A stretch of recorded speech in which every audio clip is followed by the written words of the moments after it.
Up, everybody? It's Stephen Williams, founder and president of the creditrepairshop.com. You see the Cowboys back there today, tonight. They play. Football season is going to be kicking off, and I wanted to make this video here because I had some thoughts that came to my mind while I was doing my workout, and I know that this will help people. Also, at the end of this video, I will answer questions from YouTube. I'll get to that. I think that this is one of the best ways for me to be able to answer questions. And so make sure you get notified of new videos because I will be answering your questions in my new videos. And also, please like this video immediately. Please like and subscribe because this is the way that I'm able to continue this channel and allow it to grow. And also, it helps you by helping other people. When I help you and you become a subscriber, you like the videos, you comment on the videos, it helps other people that need help just like you. The thing that came to my mind for today's video was, can you really stand to have good credit? You probably thinking, yes, I want good credit, and I talked about it in my other video about a lot of you are failing to have good credit because you cannot stand to have to be responsible. That person that becomes the person with has that used to be a person with bad credit and now has all of this responsibility of a person with good credit. You can mentally be stopping yourself from having good credit. I was going through some of my old stuff down in the basement, just getting rid of stuff that I didn't need anymore. And I ran across in my one of my briefcases down there my National Guild of Hypnotist certification. They you had to get certified each year, and I used to hypnotize people, and I practice hypnosis on myself. But one of the things that always came up when I would talk with people, and even with myself when I was going through my process, was that there was a where when I would ask people questions, I would find out these things about them. And one of the things that was always popping up was that they really just truly didn't believe in themselves. They saw what other people were doing, uh, and they just were like, "That's them. That's not me." And and I call that limited belief.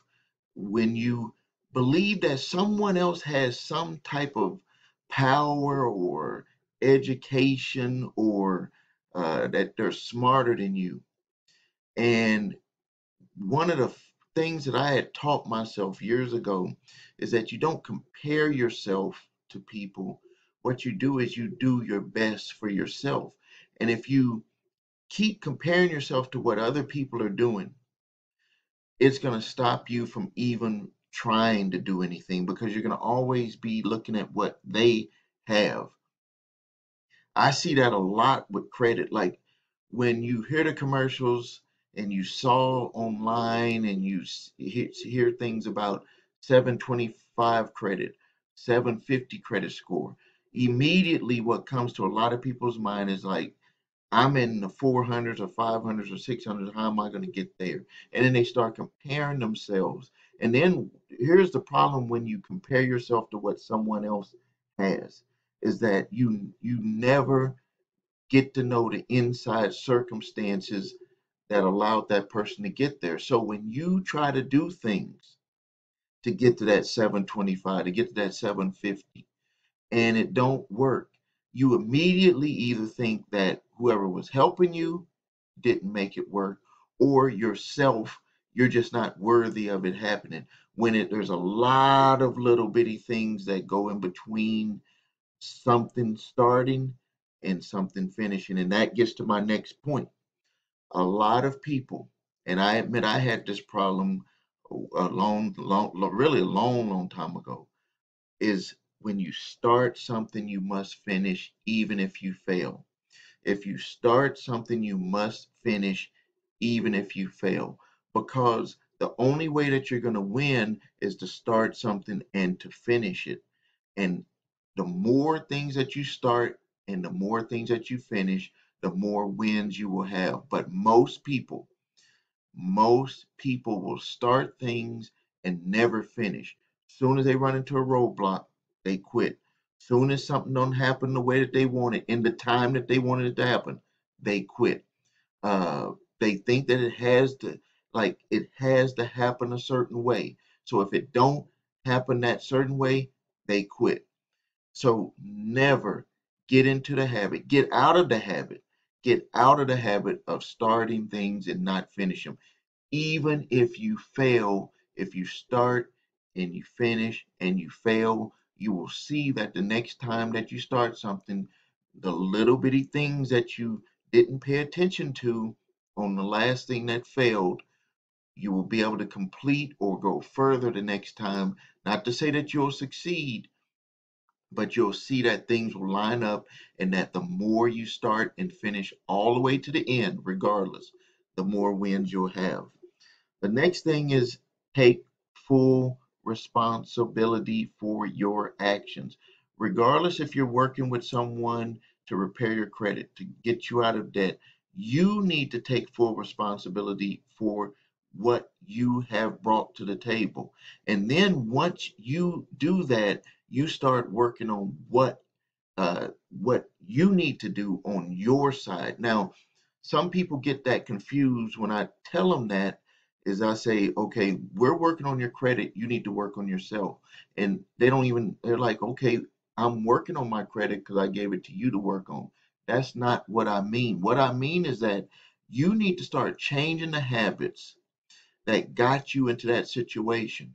Because at some point during your credit repair process, there's going to be something in there that's going to have to be done, and you're going to have to prove that you're ready to make that change. Let me give you an example. A lot of the times when we're working on people's credit and stuff comes back validated, or not all the time, but some of the time, stuff comes back validated, and that person has to make a decision at that point. Are they gonna work with us to settle that debt, or are they gonna just quit and say, I'm not paying anything?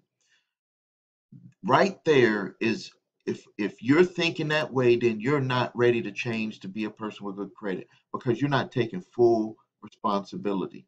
If something comes back validated on your credit reports with the furniture in with the whole process, I'm not talking about where they just send you a letter or a statement claiming that you have to pay. I'm talking about when a full validation process has been done from both sides with the bureaus and with the furniture. If that comes back and you have to pay it, and you negotiate it and you pay it for the least amount and you move forward.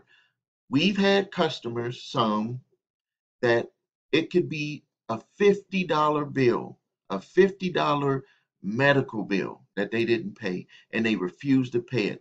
That's an individual that is not ready to have a 700 or 725 or 750 credit score. That's an individual that is stuck back with that poor score. They want to stay in there. They're not taking full responsibility. The next thing is taking action. You have to be willing to take action. Um, but a lot of people get stuck because they think that taking action means that everything has to be perfect. No, you don't need to wait on things to be perfect. You need to gather all the information that you need, get all of the information that you need so you can move forward. And then you need to take action and not have to have it be perfect. If you wait for things to be perfect, it will never happen. Uh, Look at how old you are right now. If you're not where you want to be, look at how many years have passed. Basically, what you're doing is you're trying to let things be perfect, that like it has to fit into that square the way that you imagined it, but it's not that way. You need to allow yourself to work within the have the ability to work within fear, You fear what you're trying to accomplish because you have never been there before. You don't know what it takes to have a 725, 750, 800 credit score. You do not know what it takes to get there. But you have to take action to get there, and you have to keep raising your awareness as you become aware of what people do, the responsibilities that they take, what they do on a day to day basis, the new habits that they acquire to have a 725, 750, and an 800 credit score. I had to do it in my life. You have to do it in your life, or you're not going to be there. You're going to be watching more videos, trying to find some type of trick or gimmick to get you there. It ain't going to happen. So now let's get into some question answers. Someone, uh, Miss Tucker, said that she wanted to talk to me about my staff to get about some input. She noted I restructure things. I sent you an email. Please send it there, uh, because let me tell you the reason why. Uh, I run a company.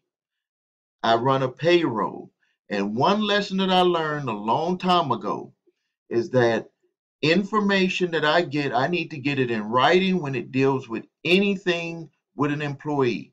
Because I've fired employees before and I ended up paying big because I didn't have nothing no documentation about anything. Not to say that what you're trying to say is something bad, but what I want is I want stuff written down, and then I will contact you, but I need to have it written down. I want your words about what you think I need to be concerned about or to understand.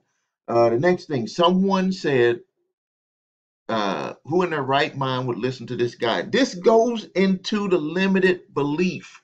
I love that Robert Mims, 7 hours ago when I made this from when I made this video, placed that comment on there because this is exactly what I'm trying to teach you.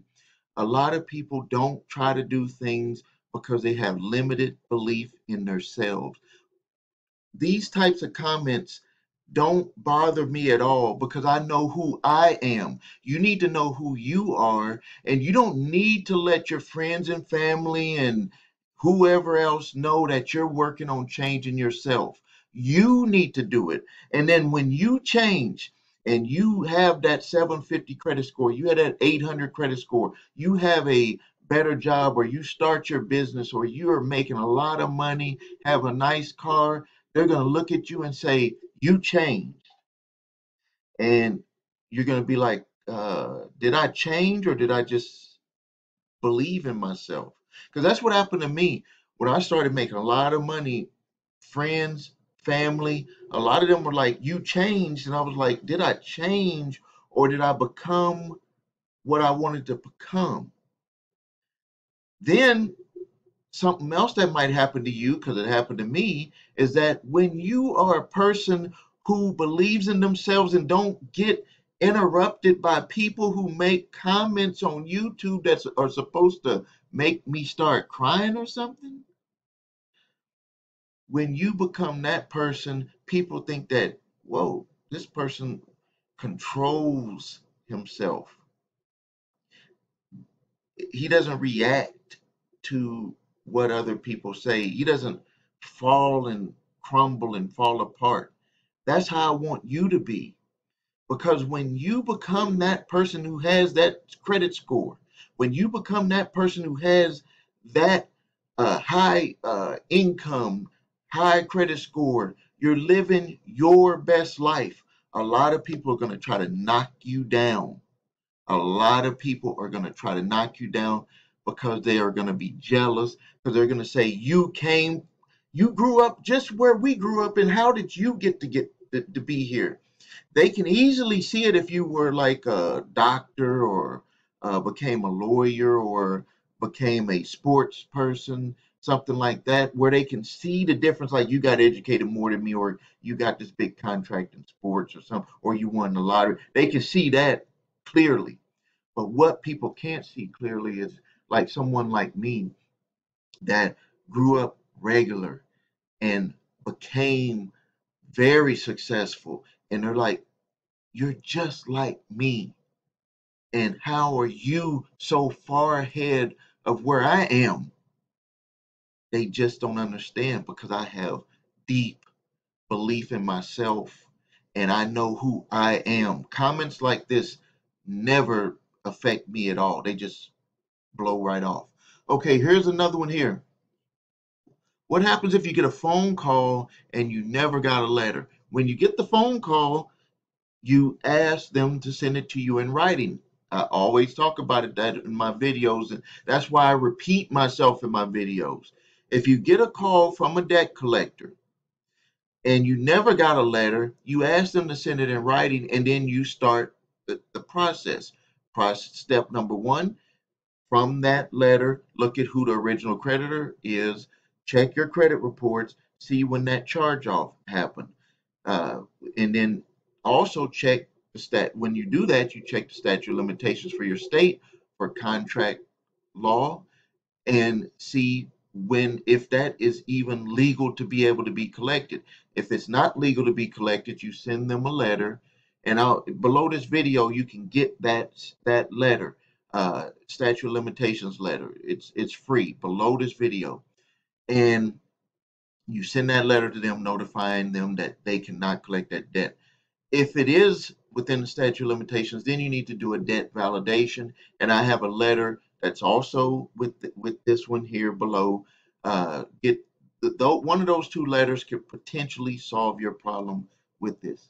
Let's see. Here's another one. It said that I lost my letter from the Attorney General. From Kentucky. I disputed the information 6 times, and they kept doing nothing. I don't know what to do. This is with Santander.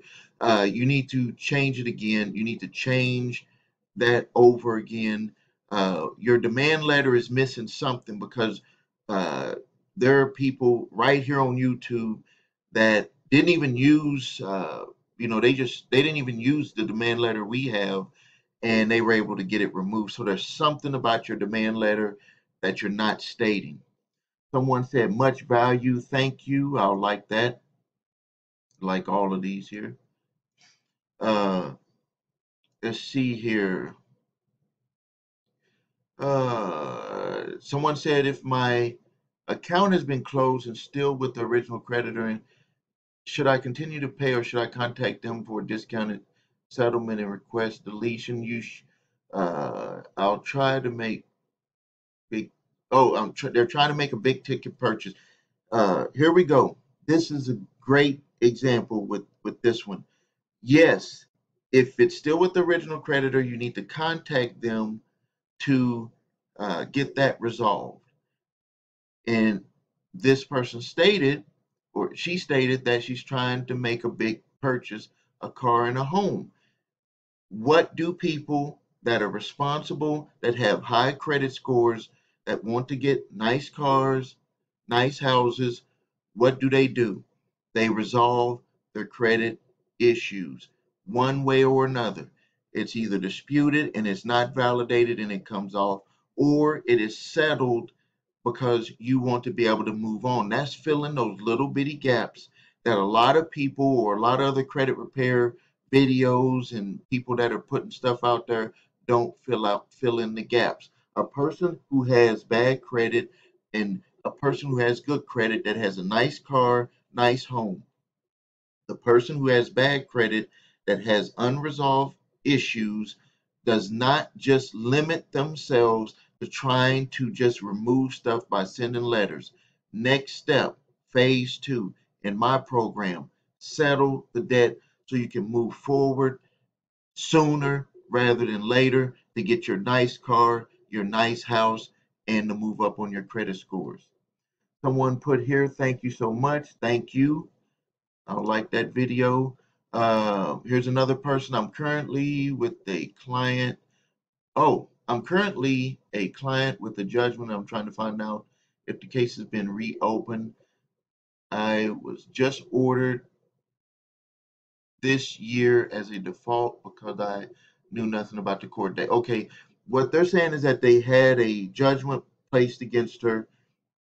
She said that she did not know about the judgment. If it's past the limitations, the time frame to reopen it, not take that back, not limitations, past the time frame to reopen a judgment, then you're going to have to contact the uh, debt collector who has it, um, and have to work out a settlement. If you're with us, that's what we would have to do for you because uh, it's a limited amount of time that you can reopen. Some states have longer periods of time. My state of Wisconsin only allows 6 months. So even if you were not served properly, you did not get the papers and know to show up in court. If you don't show up after 6 months after you get the judgment, within that 6 month period of time after the judgment is granted, the default judgment, and even a regular judgment, if you're there, you have 6 months to appeal that to reopen it, and then you would be able to go through that process again. Uh, let's see here. People are saying thank you, and I say thank you back. Someone said, with Santander, is Texas eligible? Texas was not in there, and I have my thoughts on that is because their Santander is based in Texas, but that does not mean that you can't file a complaint and that you can't get some type of modification done with your vehicle, especially if it's already been repoed. You can, at minimum, get the debt forgiven by using a demand letter. They just might throw you in because they are doing another lawsuit that includes all of the rest of the states that were not in the original lawsuit. Someone said, great video. Here's another one here. Hello, I have old student loans on my credit report for 2015. I haven't made a payment in years. On my credit report, it says loans transferred to government and account shows up as updated. Last payment made June 2020. I was not the one who made the payment, so the SOL has been reset, I'm sure. The SOL on the student loan, just to let you know, the SOL is forever. There is, and if it's a federal student loan, not a private, federal student loan where they sold it to the federal government, there is no SOL, there is no statute of limitations, at least for right now. You will have that student loan forever. What you should do is when they make the transfers, what we've seen is that it makes it look like you might have four loans when you only had two when they transfer it over. You can dispute on your credit reports a few things that could potentially get them removed, but this is not getting rid of the debt. Is that first, you can dispute that the two other loans are obsolete because they were sold and that information is carried over with the new ones, because it would be different if they carried them over and they didn't have any of the history. But what we're seeing is that they have the two loans, they say they're transferred, and the history is also transferred. So it makes it look like you have four student loans when you actually only have two. So you can dispute that information that those are obsolete, they need to come off of your credit reports, and then you have to deal with only the two. That's what you have to do. Then what you can do for the two is you can look for anything that is just not accurately being displayed properly on your credit reports, and you could potentially get them removed, but that does not make the debt go away. So that would be the strategy that you can use on that. Here's another one. Say, great video. What do you recommend to wait out statute of limitations if they try to take you to court or to go ahead and try to get? Um, if you're close on the statute of limitations, you can try to wait it out if you're not trying to do something. If you're trying to do something to get a house, get a car, get a loan, start a business, you're trying to do stuff like that, knock it out and get it out the way. If they will settle for less. But if you're close on the statute of limitations, you can wait it out and then you can notify them afterwards to get it off your credit reports because it's past statute of limitations, and that they cannot sue you for the money because it's past statute of limitations. Okay, here's another one here. Uh, can an account that's charged off continue to report every few days on your credit report as unpaid? I don't, it can't report every few days. I'm not sure what you mean by that, but a charged off account can continue to report on your credit reports. A charged off account has nothing to do with the account becoming invalid. Has nothing to do with that. A charged off account is just an accounting necessity for companies so they can disclose to investors or to uh, for their accounting purposes for themselves that this account is a non-performing account. You cannot have a credit have a company that has investors that's expecting to have money coming in, and you got 25% of the accounts that really are charged off accounts or bad accounts, and they're still mingled in and mixed in with the good accounts. That would be bad accounting. You have to separate those. So, by law, credit card companies and loan companies have to charge off to put them into a new category. That's what they're doing. So, everyone understands what's going on with the books of the company. All right, so we're going to end the video here. I want to thank everyone for uh, being a subscriber. If you're not one yet, please subscribe now. Please like my videos. Please click the bell so you can be notified of new videos. If you need to have your credit repaired and you'd like to work with us, visit the website. Got it right here in the yellow box, www.thecreditrepairshop.com. If you need your credit reports and scores, please go to the number 3scores.com. I really appreciate it. That's one of the ways that I help support the channel. And again, below this video is the statute of limitations letter and debt validation letter. If you want to get a copy of that, it's absolutely free. You can grab a copy of that and you can use that to see what can happen if you have a debt that you believe that you should not have to pay. Thank you for your time. This is Stephen Williams, founder and president of the creditrepairshop.com. Thank you.